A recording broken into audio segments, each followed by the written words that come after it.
has not gone as planned, and there's even been reported tension with Luke Walton. Walton was asked about that by TMZ and said, quote, "I don't know anything about that. LeBron and I get along just fine." This follows a report by ESPN last month that said LeBron's camp would prefer a change at head coach.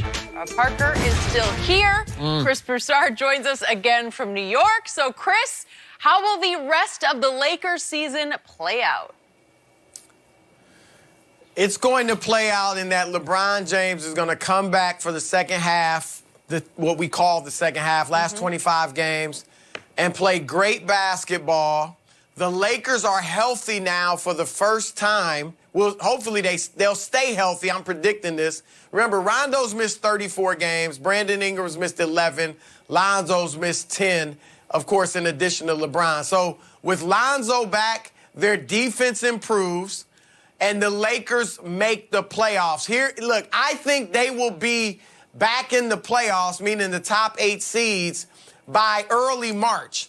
5 of their next 7 games are very winnable. They start with Houston on Thursday, but then they've got New Orleans twice. They've got Memphis, and they've got Phoenix, and then they've got a tough game, obviously, against Milwaukee. But I think if they can go 5-2 during that stretch, and even if they lose to a bad team, maybe they'll beat Milwaukee or Houston. But if they can go 5-2 during that stretch, the Clippers are 8-11 over the last month and a half. Everybody's talking about how well they're playing. They are coming down. They traded their leading scorer, Tobias Harris, and another starter in Avery Bradley. And Sacramento, their next 4 games, get this, Golden State, Oklahoma City, Minnesota, and Milwaukee.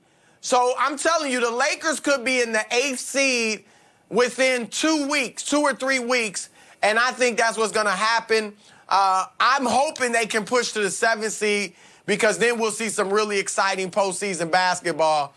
So the Lakers are going to make the playoffs, and Rob Parker's going to owe me a pair of Jordans. No, really? Here we go. Yeah, we got a big Jordan bet, but I'm not buying on that. And Chris, wait a second. What kind of Jordans? I want to know. Yeah, we're looking at like $300 minimum, right? Oh, good. An expensive Well, pair. that's a skip. Of course, that's if LeBron stays healthy. That doesn't make any All sense. bets are off if he gets doesn't hurt. want the bet to stick. There's no Skip, chance if he gets LeBron hurt. misses or they built in the excuse for him. But, Chris, I'm telling you right here, right now, no way, no how do the Lakers make the playoffs.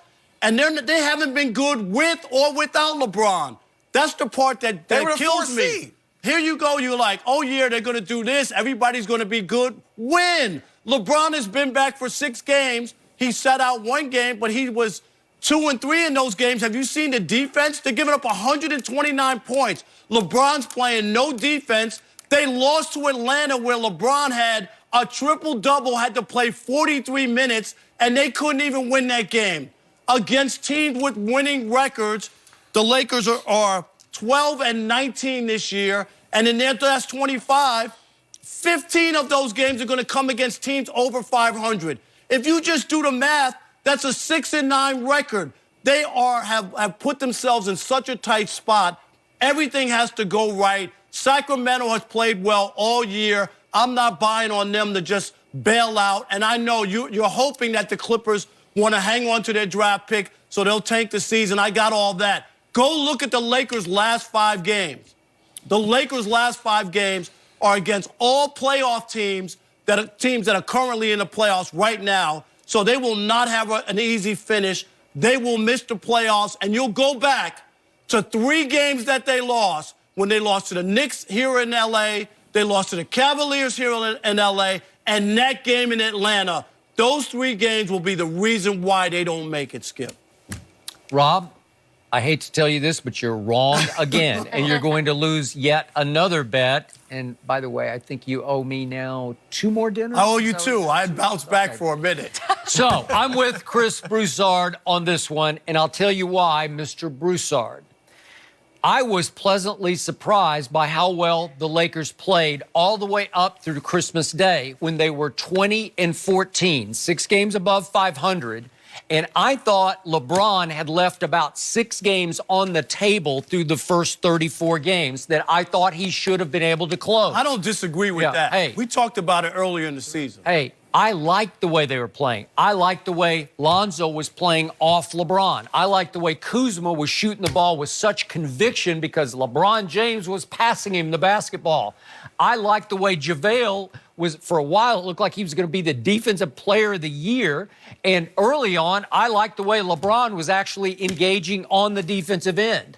But it's impossible for me to believe that LeBron James, even if he goes and sits on the bench when they're playing defense, that LeBron can't, on offense, carry this team to the 8th spot in the playoffs. What happened in Atlanta, Skip? Okay. I'm just asking you, did he not play it, have a triple-double, first of all, play well? Atlanta is playing better than you're giving Atlanta credit for because Trae Young is starting to surprise me. Again, I'm a Doncic guy, and I would have taken him in a heartbeat over Trae Young because Trae's just too little for me, and Trae can't play a lick of defense either.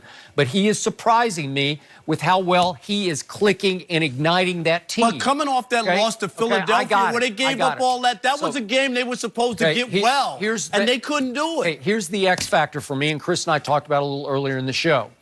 Is LeBron pouting at all? Were they forcing him somehow? Did he feel forced to come back prematurely with his groin injury? I don't know, but I didn't love his body language in the games at Boston, at Philly, and then at Atlanta.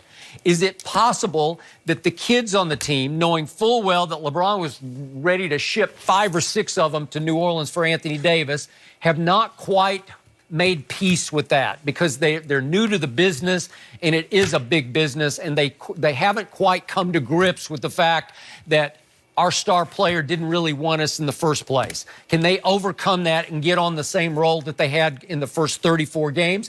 I still think they probably can. And again, it's not too much to ask of LeBron James, even in his 16th season, to at least get to the 8th spot. My original prediction was they will finish 8th. And then I amended that when they got to Golden State on Christmas Day. I thought they could finish 7th. And to Chris's point, if they do finish 8th, even though Rob Pelinka said after they stole that Boston game because of Rondo's late heroics. You mean his first ever game-winning shot? Okay. First ever. But remember what Rob Pelinka said that night after the game, full of euphoria and maybe something else? But he said, I wouldn't want to face us in a 7-game series. Well, that sounded like he's throwing down the gauntlet to Golden State. Really? But again, my prediction before the year started was they're going to finish 8th, and they're going to get swept by Golden State again, or LeBron's going to get swept by Golden State for a 2nd straight year, and it's starting to shape up that way because if Derek White comes back for my Spurs, and I know most people don't even know who he is, but he is turning into a star point guard for my Spurs. I don't think they can catch the Spurs if Derek White's foot is okay, and he's having all kinds of plantar fasciitis problems, but it sounds like he's going to be okay. So I'm saying 8th seed, playoffs, Rob loses yet again. Skip, here are a couple things, too, that work in the Lakers' favor. I know you'll like this first one.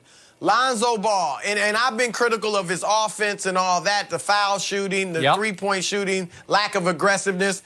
But defensively, he is a very good defender. He's long, he's a savior. He's got good instincts. And they like to switch everything. They do. So he's great for that because he can guard multiple positions.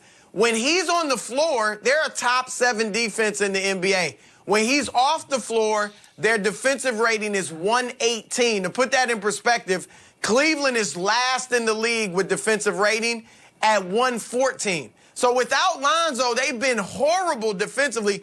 That should improve. And then remember, they also added Reggie Bullock and Mike Muscala at the trade deadline. I'm not saying they're great or they're saviors, but they can shoot the three-pointer. And that's what the Lakers need. Look at the last 3 guys you just mentioned that need to come and save LeBron James and the Lakers.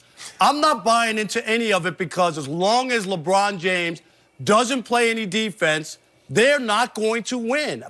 And I get it. He's long in the tooth, 16 years. You can't ask other players to pull up their sleeves and dig in when the biggest guy and the best player on the planet is unwilling to do it. So I'm not buying that, and they haven't been good since he came back. That's why I don't buy into this unless all of a sudden they've already given him the built-in excuse with the groin. This is so that if they lose a couple of games and they fall out of it, they'll say, oh, well, LeBron, and we're going to sit him a couple games, and then that'll be the reason why they didn't make the playoffs, because they built in this excuse for LeBron. And I'm not buying it whatsoever. They won't make it because they're not good enough. Rob Parker, you realize the Lakers get to play what's left of the Pelicans 3 times down the stretch in the last 25 games? And they might. Did you see what the Pelicans did the other night?